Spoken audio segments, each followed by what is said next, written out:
Yo, shalom family. So I've been doing a study lately. It may take a couple videos to do this, but I've been studying the book of Esdras, which was one of the books that was taken out of the Bible, family. There's a few scriptures that just really, really stand out to me and almost give me chills as I'm reading it. It sounds so familiar. So I'm going to read a few scriptures in second Esdras. Let's see, this is chapter 8 verses 27. And like I said, this may take a couple studies because I want to read out of certain chapters. Esdras chapter 12 and also let's see, Esdras chapter 16. But for now we're going to talk about let's see, this is second Esdras chapter 8 27. Regard not the wicked inventions of the heathen, but the desire of those that keep thy testimonies in afflictions. Also in second Esdras chapter 8 verse 50, for many great miseries shall be done to them that in the latter times shall dwell in the world, because they have walked in great pride. And as you come into like second Esdras chapter 12, family, it speaks about this eagle. And it says, it comes to pass while the lion spake these words unto the eagle, I saw, and behold, the head that remained and the four wings appeared no more. And the two went unto it and set themselves up to reign, and their kingdom was small and full of uproar. And I saw, and behold, they appeared no more, and the whole body of the eagle was burnt, so that the earth was in great fear.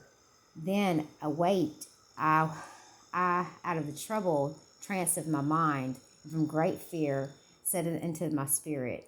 Now, see, this is a dream he's having, and the Lord's going to interpretate the dream for him. Lo, this is thou done unto me, and thou searchest out the ways of the highest. Lo, yet I am weary in mind and very weak in spirit, and little strength is there in me, for great fear wherewith I afflicted this night. Second Esdras chapter 12, going on in verse 6, it says, Therefore will I now beseech the highest, that he comfort me unto the end. Verse 7, and I said, Lord, that bearest rule, if I have found grace before thy sight, and if I am justified with thee before many others, and if my prayer indeed be come up before thy face. Family, it's interesting how it goes on, though. It describes this eagle. It says in verse 11, this is what stood out to me the most. It says, the eagle in verse 11, whom thou sawest come up from the sea, is the kingdom which was seen in the vision of thy brother Daniel. And we all know what the prophecy of Daniel is. So, and it continues on in verse 12, but it was not expounded unto him. Therefore now I declare it unto thee. Behold, the days will come that there shall rise up a kingdom upon the earth, and it shall be feared above all kingdoms that were before it. And the same shall 12 kings reign one after another, whereof the second shall begin to reign, and shall have more time than the other 12. And this do the 12 wings signify.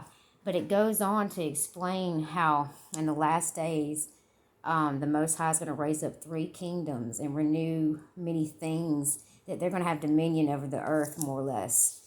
And how, basically they're wicked.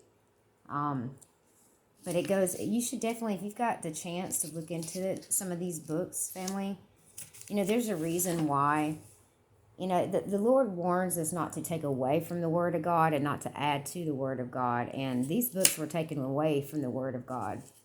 But I definitely think it's worth looking into. But second Esdras chapter 12, verse 11, the eagle, and it's saying the same thing about the prophet Daniel. That was really big to me. Now, when you go into second Esdras chapter 16, it says, Woe be unto thee, Babylon and Asia. Woe be unto thee, Egypt and Syria. Gird up yourselves with cloths of sack and hair. Bewail your children, and be sorry, for your destruction is at hand.